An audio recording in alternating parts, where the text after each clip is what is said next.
I've always tried to lead by example. I don't like to look over somebody's shoulder. I like to give them an outline of what we want to do. What is our goal? What is our mission? What is our objective? And how are we going to get there? And what role are you going to play?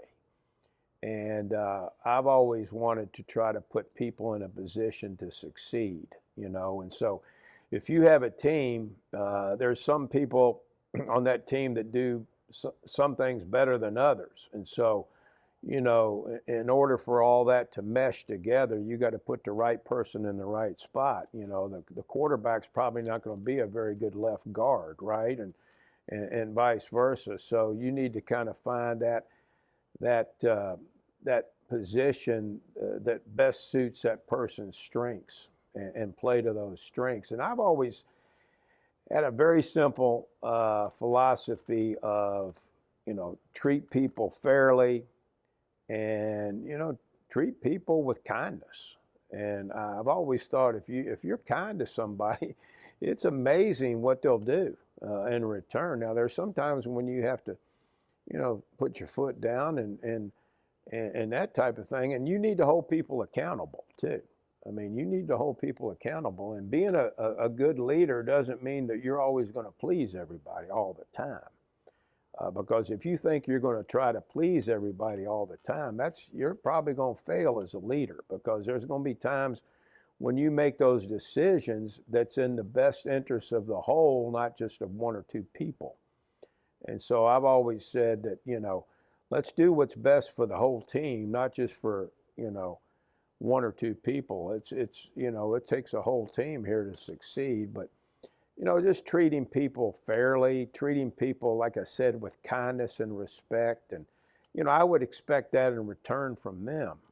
And so I just think that I've always tried to live my life kind of like my dad. My late father was somebody that I emulate a lot. He wanted people to feel good about themselves. And so I always try to, when I'm around our team, around people that work with me and for me, I want them to feel good about themselves. So I want to find out about their family. How's your wife doing? Is your son doing well in school? And, you know, how's that little league team going that he's playing? And so I try to find out as much as I can about our team.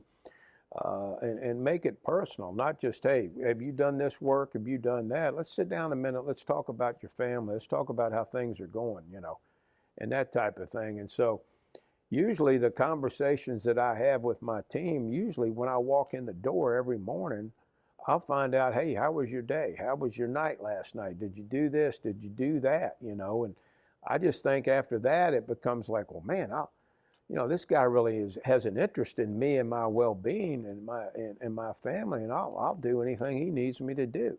And so those are just some of the things I've tried to apply over the years, and I think that for the most part, it's allowed me, I think, to be a leader. And you know, I've never been a rah-rah, let's go get them, run through the wall type person, but I think I've also been a leader that people look at me and say, you know, I'm gonna perform for him because of what he stands for and what he wants us to do.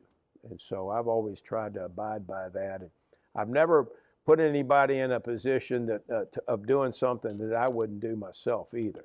And I've worked for bosses before that, you know, I guarantee you there's no way you would do that if he asked you to, or she asked you to do something. But I've never asked anybody or directed anybody to do anything that I wouldn't do myself, you know. So I think sometimes that trickles down too, that say, hey, you know, Kerry just wants me to succeed, and he'll do it he'll do it if I can't do it, you know, that type of thing. Well, you know, what you were speaking for, a prime example, we walked in, there was a person unknown that was in the museum here. You could have easily walked over here, sat down, we could have got started, but you stopped, talked to him, asked him where he was from, and he said, I'm gonna come back for one race, and you said, yes, we'll see you in May. So, That's right. I mean, you could easily just walk past him, but you did the job of you're promoting this, but same thing you expect anybody else working for you. Exactly. And it's always too that, whenever I'm at an event or in the garage at a NASCAR race, I try to make it a point to talk to just about everybody. And I know sometimes that's physically impossible, but, particularly people that I may know, I'll make it a point to stop them and just say, hey, how's it going? How you been? Catch me up on what's been going on and that type of thing. And I think people appreciate that. People appreciate the fact that someone is going to pump me up for a few minutes, and somebody's going, I might be having the worst day of my life, but Kerry Tharp came by and, told a joke or did something that kind of broke the tough day I was having. And so I've always tried to do that. And I've always thought humor was humor in the right way, I think, can be an effective part of leadership too, because, people can be tense and uptight and stressed about something. And, sometimes it's not always life and death, right? It's